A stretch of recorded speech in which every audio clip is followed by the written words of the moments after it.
Si tu es sur TikTok et que tu réussis à amasser énormément d'abonnés, garde à l'esprit que cela reste des abonnés de TikTok.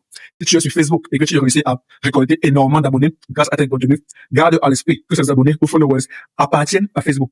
Si tu es sur Instagram et que tu réussis à récolter énormément d'abonnés, garde à l'esprit que cela reste des abonnés ou de followers d'Instagram. Si tu es sur YouTube et que tu réussis à récolter énormément d'abonnés grâce à tes contenus, garde à l'esprit que cela reste des abonnés de YouTube. Donc, construire une base d'abonnés, c'est bien, mais ce n'est pas l'étape principale. Ce que tu devrais faire, c'est construire une base solide de clients. Tu devrais trouver un mécanisme de conversion ou bien de transformation des abonnés que tu as réussi à récolter des différentes plateformes sur lesquelles tu es présent, les transformer en clients, de manière à ne plus être dépendant de ces différentes plateformes. Et ainsi, si, par le plus grand des hasards, une des plateformes sur lesquelles tu es présent ferme du jour au lendemain pour une raison quelconque, une raison qui ne dépend pas de toi.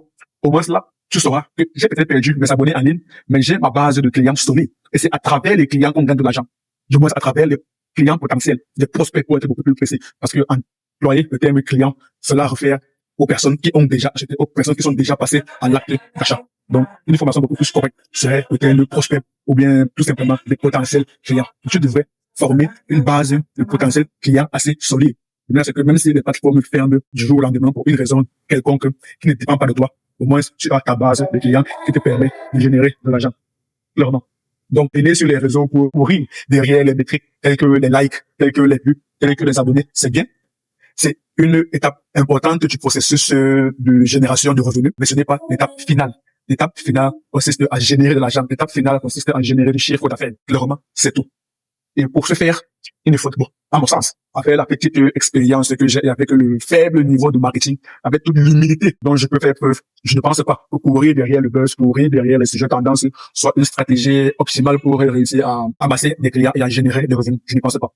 Parce que garde à l'esprit que tu es entrepreneur. Du moins, même si tu n'aimes pas le terme entrepreneur, comme moi, je déteste le terme entrepreneur, mais je pourrais dire, tu as un produit ou bien un service que tu souhaites vendre. Alors, ce que tu devrais faire, du moins ce que moi je ferais, et ce que moi je fais d'ailleurs, c'est de repérer, de déceler quelles sont les problématiques, quelles sont les souffrances des personnes qui auraient besoin de mon produit, qui auraient besoin de mon service. Parce que j'ai identifié ces besoins, alors je crée des contenus par rapport à ces besoins, par rapport à ces problèmes, par rapport à ces problématiques, par rapport à ces souffrances. Voilà, c'est que lorsqu'une personne regarde mon contenu, elle puisse rapidement savoir que cette personne, ce créateur, il a réussi à bien identifier mon problème, il a réussi à bien formuler mon problème. Et naturellement, quelle sera la conséquence? La conséquence naturelle serait que si cette personne a réussi à bien identifier mon problème, c'est comme si elle me connaissait beaucoup plus que moi. Et naturellement, alors cette personne, ce créateur, a naturellement une solution à ce problème. Parce qu'il ne sert à rien d'identifier un problème et ne pas avoir une solution derrière. Si tu as réussi à identifier un problème, alors les gens vont supposer, à juste titre, dans la plupart des cas, que tu as une solution par rapport à ce problème.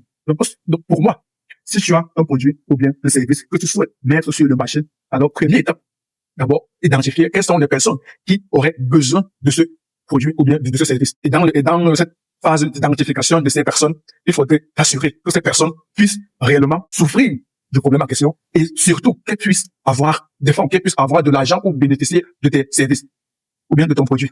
Parce qu'il ne sert à rien de concevoir un produit pour des personnes qui ne sont même pas en mesure de pouvoir acheter ton produit. Là, tu n'es pas dans le business. Là, ce que tu es en train de faire, c'est juste du bénévolat. Nous ne sommes pas une association caritative. Non, on est là pour générer de l'argent. Donc, des personnes qui bénéficieront de nos produits ou bien de nos services devraient être solvables, devraient avoir de l'argent nécessaire pour pouvoir en profiter. Ce n'est pas du bénévolat.